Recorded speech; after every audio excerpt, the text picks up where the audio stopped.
Dahil December ngayon, ay tuturuan ko kayo ng tips and idea kung paano maiwasan na makatanggap tayo ng peking pera galing sa mga customer.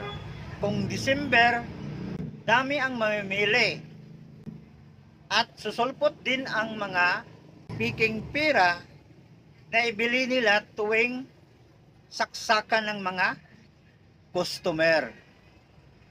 Para maiwasan na makatanggap tayo ng peking pera, ito lang ang gagawin natin. Kailangan natin ng money detector para sure na hindi tayo makatanggap ng pera piki galing sa mga customer. Hindi natin alam na masama sila galing sa mga customer. At i-check natin dito yung pirang 50, 100, 500 at saka 1,000. Yan ang ginagawa ko para maiwasan na makatanggap ako ng peking pera. Ito lang ang ginagamit ko para mag-check at maiwasan na makatanggap ng peking pera. I-turn on natin ang money detector. Yan, naka-turn on na yan. Makita na niya yung quality check. Pag naka-off yan, hindi na yan mag-ilaw. Pag naka-on, ganyan. So, lahat ng pera na matanggap ko galing sa customer, tulad nitong 500, lumang 500. Dapat i-check natin ito. Yan.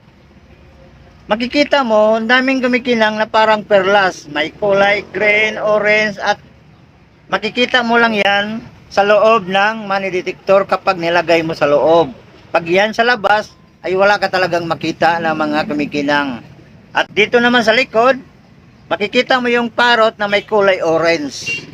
Yung bird na parrot. Pag ilabas mo yan, ay wala ka talagang makita na kulay orange. Yan ang totoong pera. At dito na naman tayo sa bagong pera. Ito ang bagong pera. At ngayon, i-check natin dito.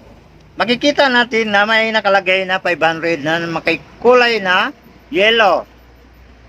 At kapag ganyan mo, ilabas mo, hindi mo talaga makita yung kulay na 500.